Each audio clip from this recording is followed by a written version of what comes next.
De acordo com a lenda, a cidade atrás de mim foi fundada por um órfão amamentado por uma loba. Ele pegou seu arado e demarcou os limites da nova cidade que levaria seu nome. O nome dele era Rômulo. E a cidade, nem é necessário dizer, era Roma. Nos séculos que se seguiram, os romanos espalhariam seu conhecimento, tecnologia, modo de vida pelo mundo conhecido. Foi o maior e mais duradouro império que o mundo já viu. E quase 2000 anos depois, seu conhecimento continua nos assombrando. Sabedoria e antiguidade. Os romanos.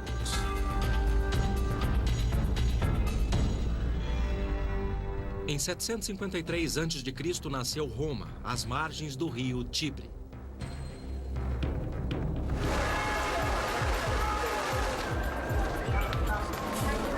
Como eterno estudante de história, eu fico pasmo com o que os romanos conseguiram realizar usando a técnica mais rudimentar. Colossal nem chega perto. Prédios monumentais, ruas pavimentadas e prédios de apartamentos. Uma rede de distribuição de água e esgoto que mantinha 1 milhão de pessoas saudáveis. A tecnologia romana construiu mais que esta cidade. Conforme o império crescia, essa tecnologia se espalhou, moldando o mundo antigo e refletindo no nosso. Para compreender o papel desta tecnologia na construção do Império Romano, eu tive que ir para bem longe da capital, até a fronteira. Roma era o coração do império, estendendo-se da Escócia à Síria. As legiões romanas ocuparam 1/4 do mundo, que se transformaria em 36 das nações modernas. Destas florestas alemãs na fronteira norte até o Oceano Índico, os militares modelaram um novo mundo à imagem de Roma. Aqui na Alemanha, a história é viva.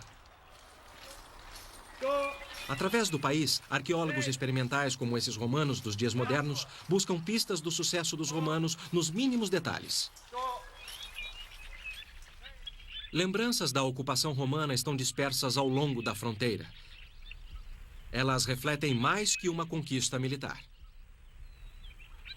Há 2000 anos, os romanos construíram um muro aqui. E essa reconstrução moderna dá uma ideia do poder, do estilo romano. Não era apenas uma barreira física, era, acima de tudo, a força de uma ideia. Quando os soldados romanos montavam guarda aqui, eles tinham visão de uma terra de pântanos e floresta. Por outro lado, atrás deles, ficava o mundo romano. As legiões marchavam pela glória de Roma e tudo o que isso significasse. Vilas e cidades, estradas e caminhos. Organizados e bem treinados, legionários talharam o estilo de Roma em suas colônias, esmagando quem se opusesse a eles. O sucesso dos militares romanos contava e muito com a tecnologia alheia. Depois de séculos de guerra, os romanos sabiam o que funcionava. Muitos de seus equipamentos militares se baseavam em projetos adaptados de seus inimigos. A espada, ou gládio, era de origem espanhola. Os escudos eram samnitas. A armadura derivava de um modelo celta. O capacete era etrusco. Com uma exceção. O pilo era de origem romana. O que o fazia tão especial era a ponteira. Na forma de um arpão, foi projetada para penetrar e ser impossível de sair. Os soldados romanos eram bem treinados em combates próximos para desferir golpes de pilo. Mas a adaptabilidade deu às legiões outra vantagem no campo de batalha. Veja a Escórpio. Invenção de origem grega, as inovações romanas fizeram dela uma arma altamente eficiente. Uma corda bem torcida era usada para armazenar energia. Os romanos usavam crina de cavalo ou, segundo a lenda, até cabelo humano para gerar mais energia. Contendo um mecanismo de catraca refinado para controlar a tensão da corda e calibrar a elevação, a versão romana era extremamente precisa. Organizados em tropas, os soldados romanos podiam provocar mais mortes que as tribos bárbaras que enfrentavam.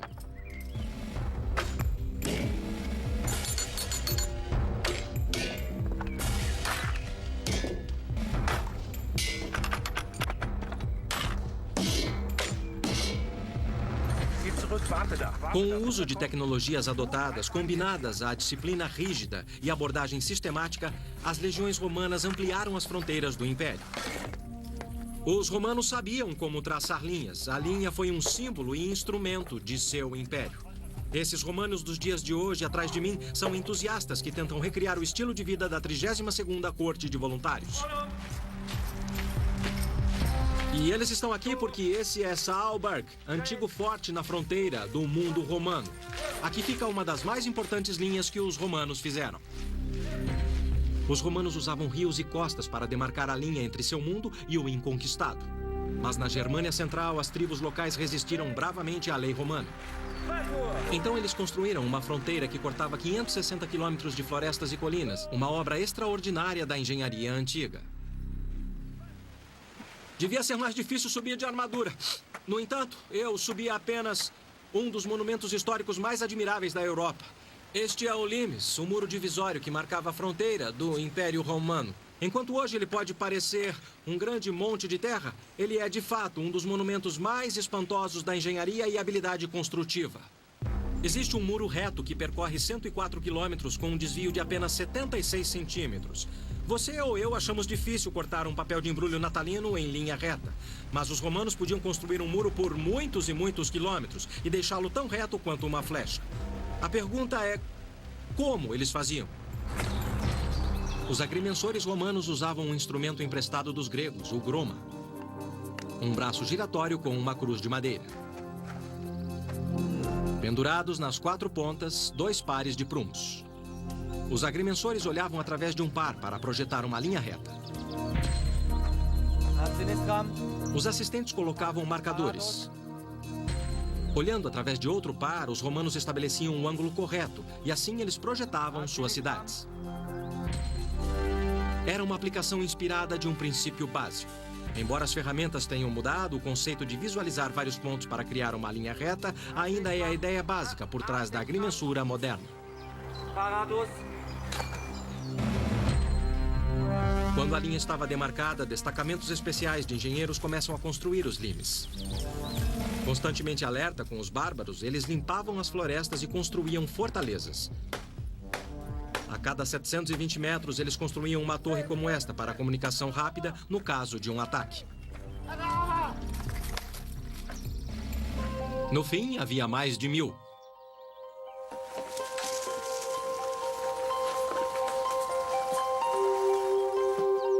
Nas áreas onde os rios não criavam uma fronteira natural, os engenheiros construíam paliçadas para marcar os limes que deixavam uma mensagem clara. Propriedade particular, não passe. E para não deixar dúvidas, construíam fortes a cada 6 quilômetros. 220 no total, como o de Saalburg, aqui nas colinas de Taunus, perto de Frankfurt, Alemanha.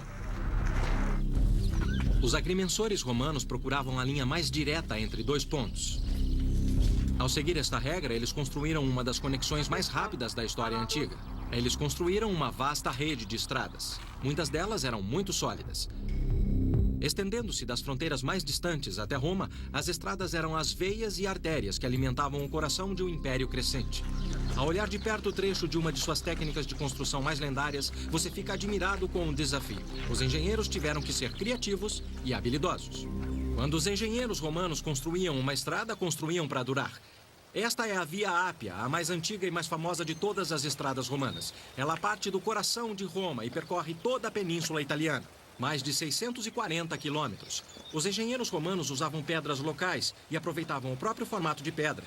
Eles as dispunham de modo hábil e encaixando como peças de um quebra-cabeça. Quanto mais encaixadas, maior o escoamento de água e maior a durabilidade. A construção de estradas era baseada em terra compactada com paredes de sustentação e uma vala de cada lado. Uma pequena camada de pedras e argamassa era colocada por cima. E em seguida preenchida com uma outra camada, provavelmente cascalho. E por fim, acabada com superfície pavimentada. E para se ter ideia do tráfego dessa estrada, é só olhar os sulcos entre as pedras, deixados pelas milhares de carroças que passaram por esse caminho ao longo de muitos séculos. Essa era uma das artérias do Império. Elas transportaram mercadorias, ideias e ainda armas. Construindo à medida que avançavam, as legiões romanas forjaram os elos que mantinham o Império unido. As maiores estruturas de Roma eram replicadas onde quer que o modo romano predominasse. Aqui em Roma é fácil de ver como e por que seu sucesso repousava sobre outra tecnologia adotada, o arco e seu derivado, a abóbada. Sem eles, a construção de uma de suas maiores obras seria impossível.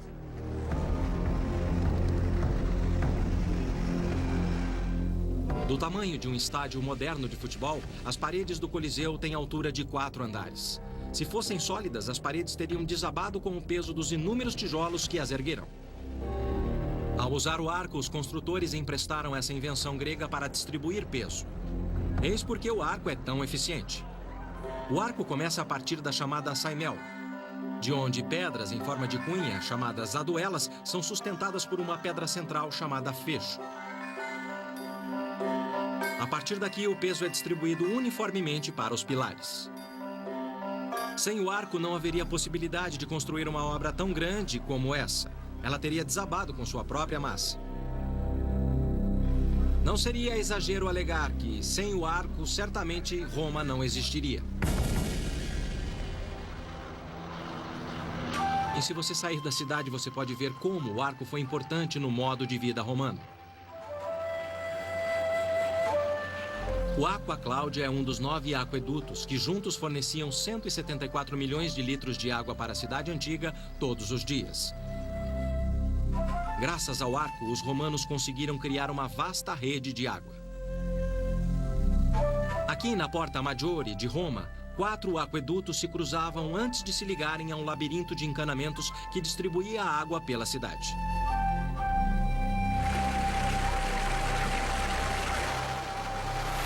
Aqui é onde o aqueduto terminava.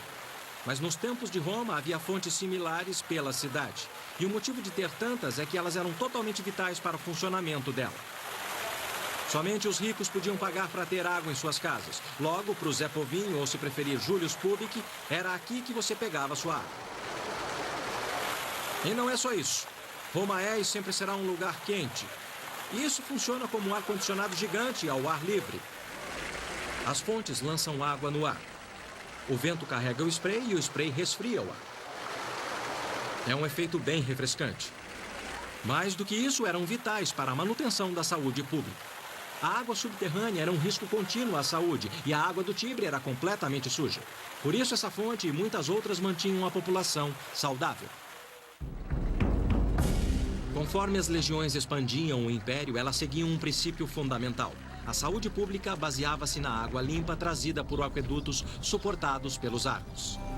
A associação dos engenheiros romanos com os arcos era mais do que um casamento de conveniência. Era um caso de amor.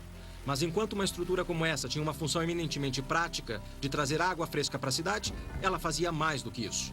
Segundo o historiador Tácito, as grandes obras públicas divulgavam o poder de Roma. E em nenhum lugar isso é mais verdadeiro do que nas colônias.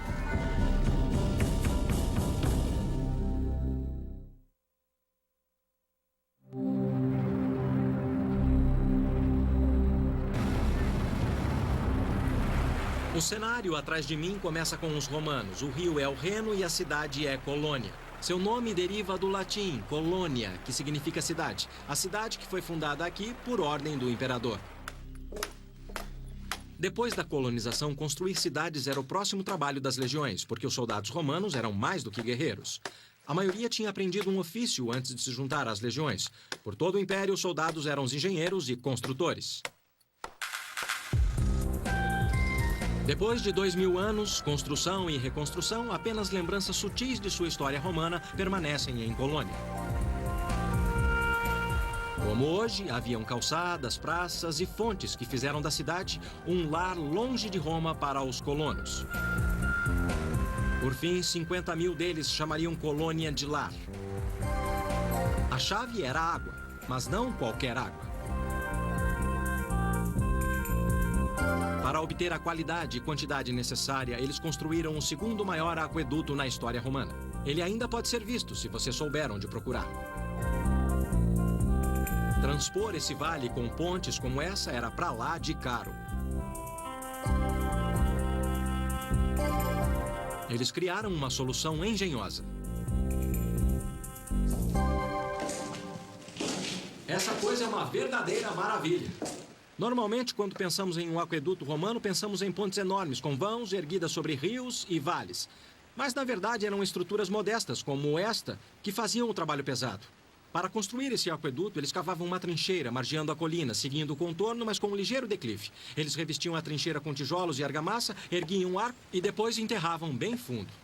Tudo isso funcionava como uma geladeira gigante. A água que fluía por aqui ficava fresca e qualquer cidadão de colônia tinha sempre garantido um copo de água. Água fria, fresca e limpa. O mundo romano continuava se expandindo. À medida que as legiões empurravam a fronteira para o norte, seguindo o Reno, eles estabeleceram a cidade mais fronteiriça, Xanten. Neste parque arqueológico, pesquisadores e fãs da história romana mantêm seu legado vivo.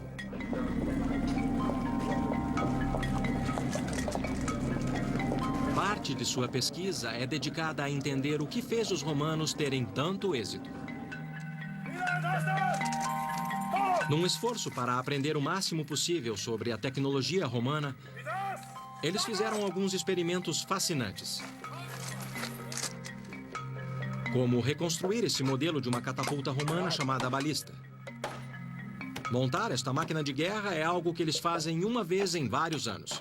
Tivemos sorte de estar aqui, embora ninguém tenha certeza se ela vai funcionar ou não. Mas uma coisa ficou clara rapidamente. Os romanos tinham muito músculo. Nossos caras precisaram de um trator. Esta é a arma de destruição em massa do mundo antigo. É uma reconstrução fiel de uma balista romana ou catapulta. E como grande parte da tecnologia romana, a invenção é grega. Mas o aperfeiçoamento da tecnologia é romano. Em essência, os princípios e materiais são relativamente simples. Um dos princípios é a tensão. E a tensão é armazenada nestas cordas, neste caso cânhamo. Mas sabemos que os romanos usavam tendões que eram torcidos e mantidos em um estado de tensão constante por esse cilindro de cobre e uma barra de aço. Essa é a tiradeira que disparava o projétil. Ela é feita de tendões como essas cordas aqui e que mantém a tensão armazenada na máquina. Ela é, se você preferir, uma enorme corda de aço que é esticada e depois liberada. A força armazenada pode ser sentida neste braço, que aparentemente era uma das partes de fricção da máquina. Era comum ele ceder e rachar desta forma. Portanto, era uma máquina perigosa para as pessoas que a operavam e mais perigosa ainda para as pessoas na linha de fogo. Nossos romanos dos dias modernos vieram preparados com capacetes e armaduras e até ordens em latim. Ballistari ad ballistam. O que faremos agora é disparar uma catapulta romana. Ansas aperite. Agora estão tensionando. Eles têm que colocar muita força nessa coisa. Eles criam uma pressão enorme girando a manivela para trás. Intendite. O trilho recua através das alavancas que o puxam para trás. Toda vez que eles aumentam a tensão, eles conseguem calcular exatamente o quanto de força existe, contando o número de dentes. Assim, cada clique significa mais alguns metros. E mais alguns bárbaros mortos. Tá bem esticado. Essa coisa vai disparar como... Mais uma.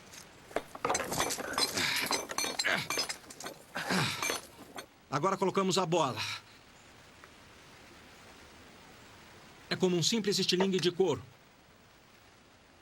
Agora vamos disparar. Vamos lá.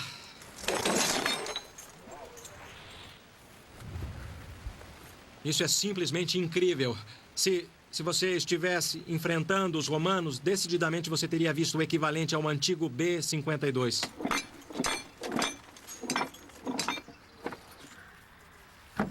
Et jactum!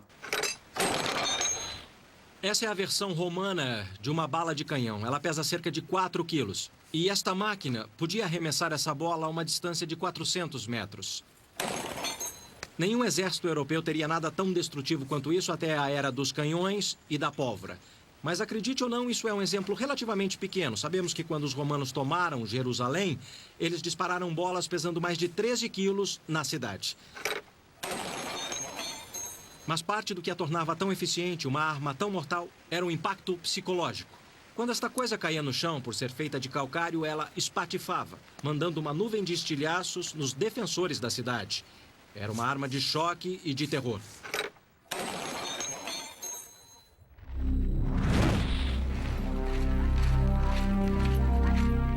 Protegidos por uma muralha e guardados por uma legião, os fundadores militares garantiam que seu novo lar fosse um reflexo de Roma.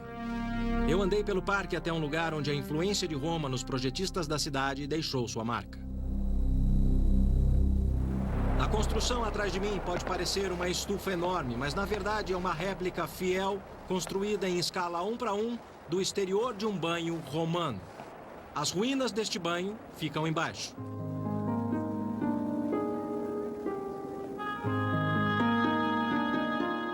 Os banhos públicos eram o coração do estilo de vida romano, e este banho aqui na colônia é projetado como os grandes banhos em Roma.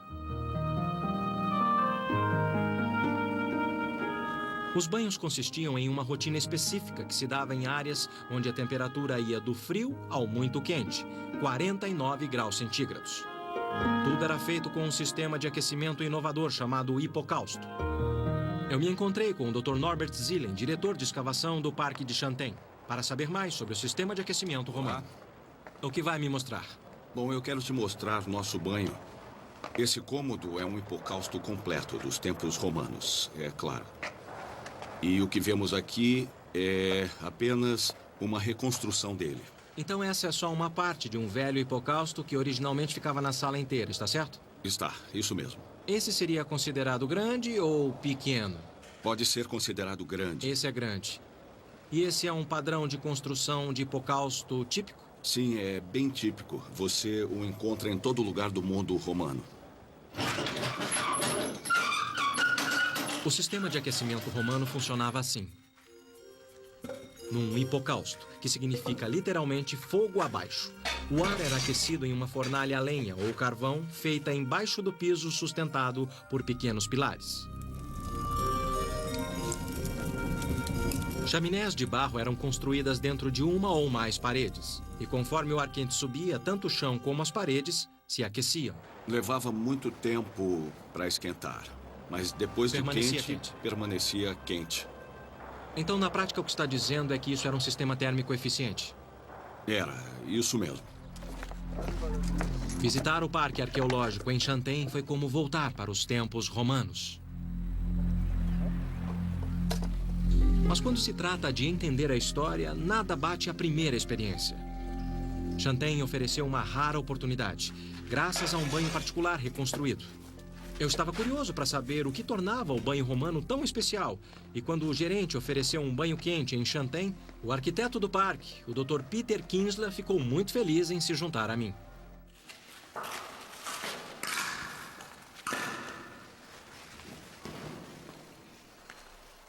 Esse banho quente é delicioso, Peter. Ele é aquecido pelo mesmo sistema que aquecia o piso e as paredes? Sim, tem um testudo bem ali. Testudo significa tartaruga. Exatamente. O incrível sobre o hipocausto é que enquanto ele aquece o piso e as paredes, ele também aquece a água da banheira. Um receptáculo côncavo chamado testudo fica diretamente em cima do fogo na fornalha. Ele tem uma abertura dentro da banheira e, através da convecção, a água fria desce e a água quente sobe. A água fria circula na fornalha, onde é aquecida, e volta para a banheira. Uma adaptação astuta de um princípio científico básico. O que mais me surpreende é o esforço que eles despendiam para ter um bom banho. A energia, a tecnologia, tempo e dinheiro que investiam para ter um banho. Por que isso? Bom, isso não fazia parte da cultura, não fazia parte só da vida social, fazia parte da higiene. Então, mais do que qualquer coisa, era uma questão de saúde pública. Exatamente.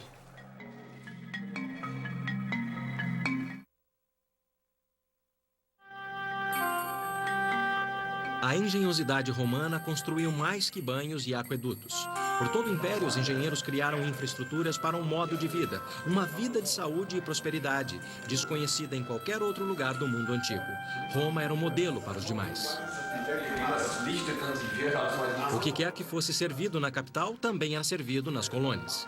Azeitonas do norte da África, frutas tropicais e até mesmo o arroz eram encontrados com facilidade.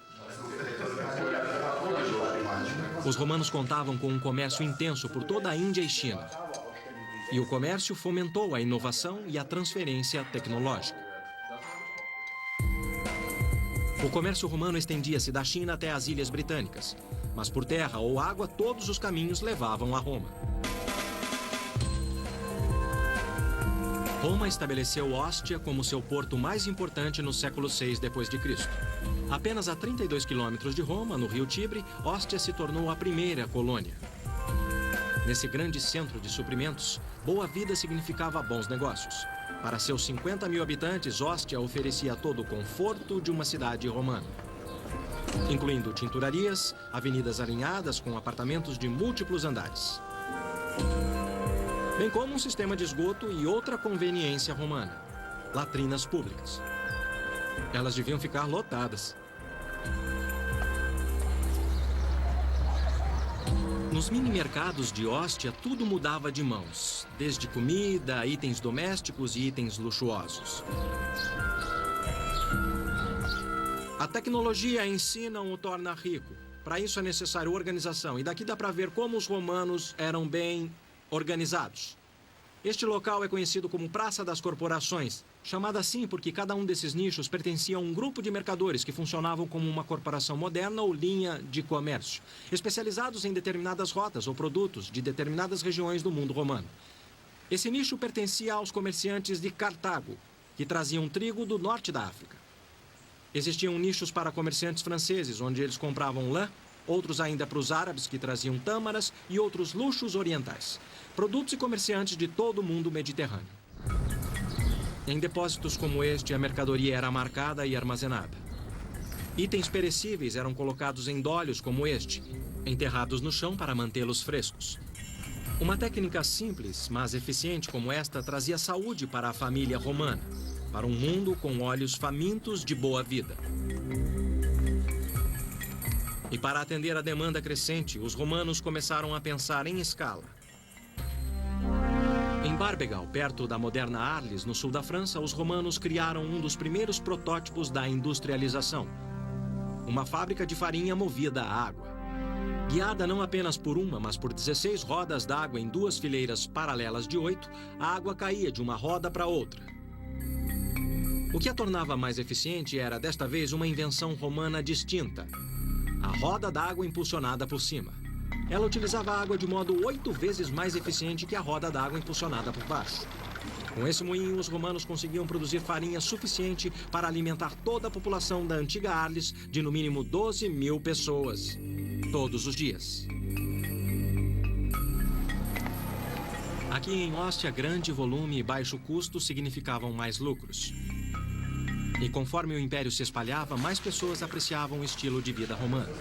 Mas o conceito que aumentou a produção de alimentos impulsionou uma outra indústria. Taças de argila eram comuns na Roma antiga, mas a argila impregnava o sabor e retinha odores. Absorvia óleos e fluidos que permitiam a proliferação de bactérias. Por outro lado, o vidro era inodoro, sem gosto e higiênico.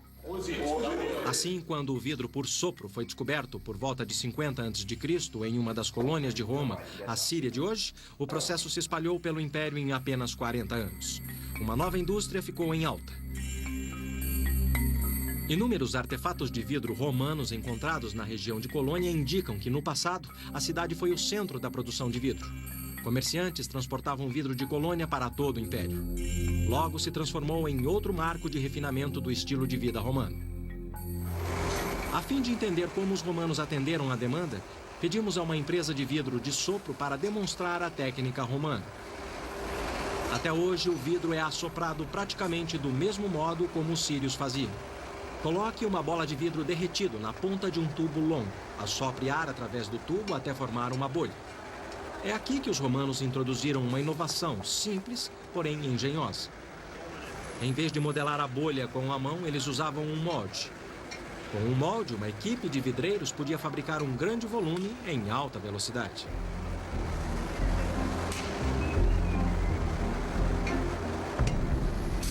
Embora os moldes atuais sejam feitos de metal, o conceito romano de produção mudou muito pouco.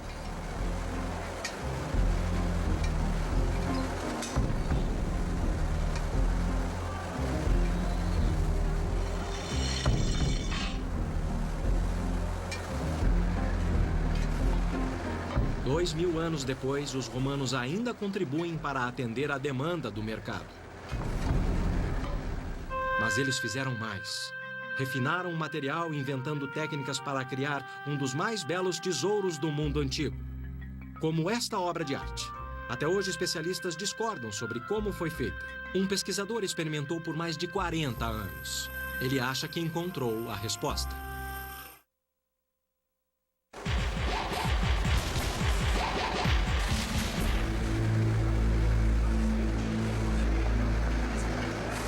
Através de inovações como usar um molde na fabricação de vidro, os romanos passaram da produção artesanal para a produção em massa, muito tempo antes de Henry Ford. Para entender como os romanos alcançaram seu auge tecnológico, os pesquisadores analisam análogos contemporâneos e reconstroem relíquias de sua cultura. Mesmo assim, alguns de seus feitos mais admiráveis permanecem um mistério. Como essa maravilha da arte romana chamada vidro engaiolado. Descobertos não em Roma, mas em tumbas ao longo da fronteira, eles são luxuosos nos detalhes, mas seu propósito permanece nebuloso. No entanto, os pesquisadores acreditam que, se conseguirem determinar como o vidro engaiolado foi feito, eles aprenderão mais sobre os artífices e a antiga civilização romana que o sustentava. Eu fui ver um homem que passou 40 anos de sua vida pesquisando a técnica romana perdida. Joseph Weltzel usa ferramentas que são, em essência, as mesmas usadas pelos romanos. Tudo que ele acrescentou foi eletricidade. No vidro engaiolado, uma espécie de rede fica em cima de um núcleo através de pequenos suportes. Existem várias teorias sobre como o vidro engaiolado foi criado, e o Sr. Weltzel experimentou todas elas. Ele passou centenas de horas criando réplicas enquanto busca uma resposta final. E aí, quer tentar? Quero sim. Então vamos. Vamos lá. Isso está me deixando muito nervoso, porque se eu cometer um erro, o Sr. Weltzel vai ficar muito bravo comigo. E também porque isso me lembra dentista. Alguns de seus colegas acreditam que os romanos fizeram a forma básica, assoprando um vidro dentro do outro. Weltzel não concorda. Quando ele replicou uma outra relíquia romana, o famoso vaso Portland, o Sr. Weltzel encontrou uma pista. O vaso Portland é decorado com camafeus lapidados. Camafeus eram populares na técnica romana de joias, então o Sr. Weltzel está convencido de que não eram os vidreiros, e sim os joalheiros que tinham a habilidade e ferramentas para criar esses tesouros. Em sua opinião, os artífices romanos fizeram o vidro engaiolado, cortando a superfície de um vaso de parede espessa para criar 2 camadas. Criando réplicas de objetos romanos, podemos aprender muita coisa da técnica que eles usavam. A única coisa dura o bastante para cortar vidro é o diamante. E nós sabemos, como fato, que os únicos diamantes nos tempos antigos vinham da Índia. E para fazer isso, os romanos tinham que manter um tráfego de milhares de quilômetros até o Oriente. E ainda havia todo o trabalho prático. Isso requer muitos meses de trabalho hábil. Aprendemos com isso que os romanos usavam sua tecnologia não apenas para tornar sua vida mais segura e fácil, mas também confortável. Isso não era uma necessidade, era um luxo. A ideia com esse objeto é a seguinte: se você o tem, você ostenta. Isso ia além de bens pessoais. Os romanos usavam suas habilidades para causar um outro efeito: intimidação. Cidades fronteiriças como Xanten se baseavam nela. As legiões que aqui ficavam eram sempre na proporção de 10 romanos para 1 guerreiro germânico. Para compensar, os pesquisadores acreditam que os romanos incrementaram seu treinamento superior e máquinas de guerra com uma outra estratégia: guerra psicológica.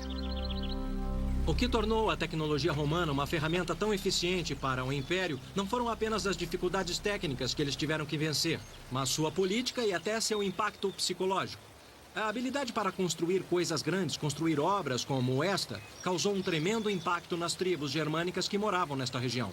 Na prática, dizia: somos os romanos, isso é o que somos capazes de fazer. E viemos para ficar. A mensagem era bem clara: qualquer bárbaro que atacasse o Império Romano era um bárbaro bem tolo. O templo no cais de Xanten é uma demonstração evidente. Os romanos acreditavam piamente que suas estruturas incorporavam o poder e a glória do império. E junto com os templos, as arenas falavam do poder romano e da superioridade na engenharia. Nenhuma colônia estaria completa sem uma arena. Mas eu estava mais interessado em um lado mais prático da estratégia de grandes construções. Como eles faziam? Por fim, uma réplica no parque me deu a resposta.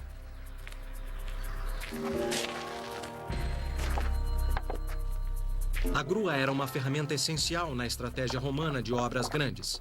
Através de um sistema engenhoso de polias e manivelas, essa máquina formidável reduzia a força de sustentação a cada etapa. Para levantar 2 toneladas, as 2 primeiras polias com 5 roldanas dividiam a força necessária em 1/5. O tambor dividia a força novamente por 5. Depois, a manivela reduzia em 1/10. Assim, 4 romanos, cada um usando 1,8 kg de força de sustentação, podia erguer facilmente 1,8 tonelada de qualquer coisa, usando esta máquina espantosa. Aqui, a engenhosidade deu ao arquiteto romano muitos músculos. Com isto, eles podiam pensar e construir grande. Os construtores romanos também eram muito versáteis. Construíam o que fosse necessário com o que tinham. E isso nem sempre era uma tarefa fácil. As construções romanas tinham paredes pintadas e telhados com telhas de cerâmica. O modelo era Roma. Na fronteira, materiais de construção tradicionais eram difíceis de conseguir e caros para importar. Então, para corresponder às expectativas dos colonos de viver no estilo romano, os construtores tinham que ser criativos. O arquiteto e pesquisador Peter Kinsler mostra algumas evidências de como os construtores romanos foram inovadores em Xanten. Peter, que idade tem esta parede? Bom, provavelmente essa parede foi construída no 2º século depois de Cristo. O que podemos ver aqui é a fundação e depois a superfície externa. Então essa parede era originalmente coberta com pedras como esta aqui? Exatamente. Você tem pedras como essa, fileira por fileira, e isso ficava no meio. Por que eles não construíram paredes apenas com pedras? Bom, porque era muito mais caro e levava muito tempo. O que você faz é erguer um revestimento de pedras como esse e depois encher de cimento romano chamado opus cementitium atrás. Aqui, como em muitas construções romanas, o concreto era a chave. Eles usavam em todo lugar para qualquer coisa. Talvez o que o torne um dos maiores inventos romanos é a adaptabilidade da mistura. O primeiro e mais importante ingrediente é a cal. Então, isso é um calcário. Quando o calcário é queimado em uma fornalha, você obtém a cal virgem. Este pó. Com a cal virgem, você acrescenta água e obtém a cal extinta, ou cal apagada. O próximo passo é acrescentar areia. Ao misturar, você obtém a argamassa básica dos tempos romanos. Ela é a prova d'água? Não é a prova d'água. Em Roma, os construtores descobriram que usando cinza vulcânica das proximidades de um vulcão, obtinha-se cimento à prova d'água. Logo, sem cinza vulcânica, os construtores tiveram que mudar a mistura. Eles tiveram uma ideia esplêndida. Porque, com frequência, você encontra algumas telhas quebradas. Entendi. Você pode derreter ferro e usar uma segunda vez. Você pode derreter vidro e usar uma segunda vez. Mas você não pode reutilizar telhas queimadas. Então, o que eles faziam? Eles moíam as telhas produzindo esse material de telha quebrada, que é bem fino. Aí você acrescenta... Essa mistura tem o mesmo efeito do cimento vulcânico. Exatamente. O que você tem é uma argamassa de cal hidráulica. A argamassa de cal hidráulica é a prova d'água. Você usa em bacias, aquedutos e pode usar nas fundações de paredes. Pode não parecer muito, mas esse material é literalmente um dos blocos da construção do Império.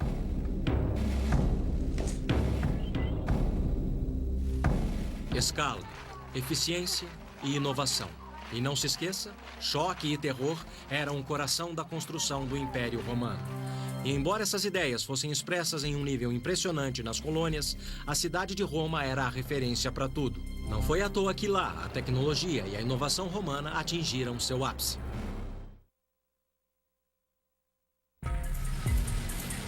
A tecnologia em si não foi o bastante para construir o Império Romano.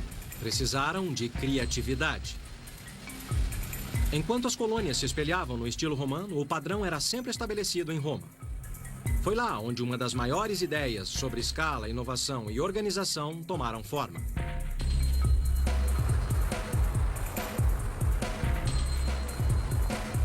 O Coliseu é o maior dos 186 anfiteatros romanos que conhecemos. E certamente o mais impressionante. Foi aqui onde a tecnologia sustentou o lado sombrio do estilo de vida romano, os jogos.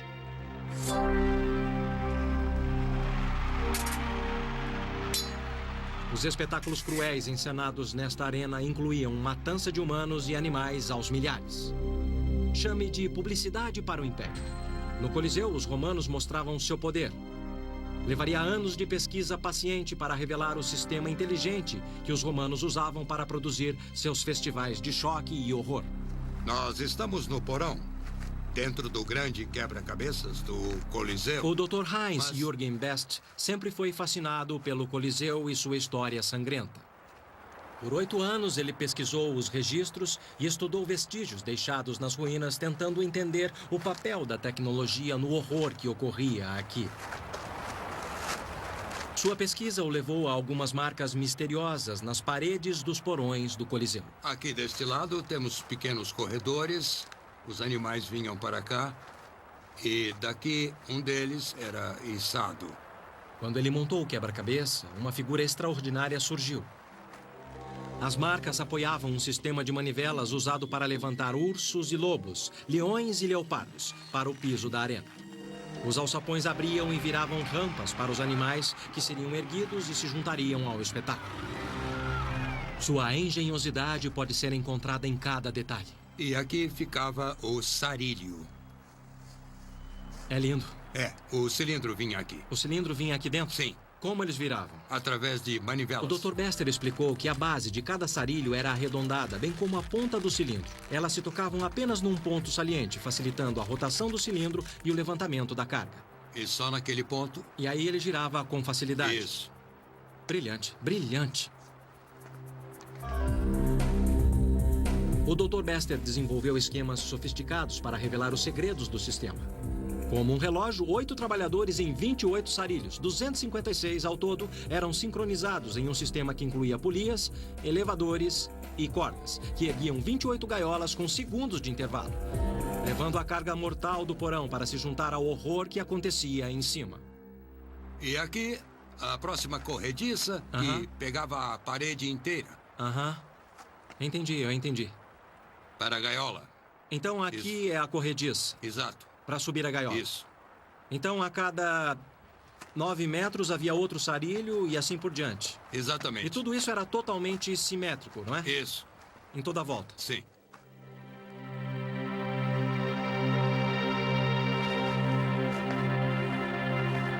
Eu nunca estive num lugar que trouxesse tanta variedade de emoções. Por um lado, este lugar é espantoso, colossal, lindo. E aí vem o pensamento do que acontecia aqui. Sangue, gritos, medo e dor.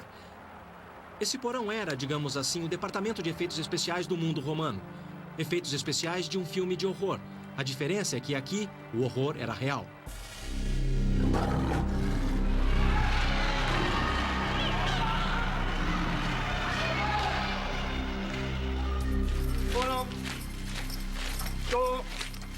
Sua habilidade para adaptar tecnologias simples em complexos sistemas criaram a base do estilo romano e um padrão de vida incomparável nos tempos antigos. Estradas e pontes romanas ligaram e criaram o mundo ocidental.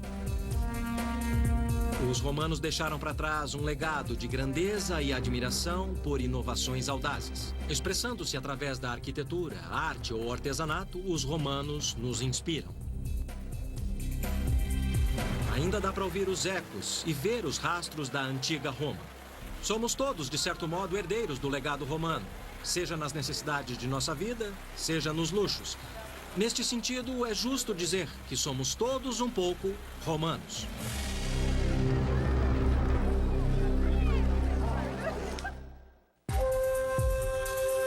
Versão brasileira, DPN Santos.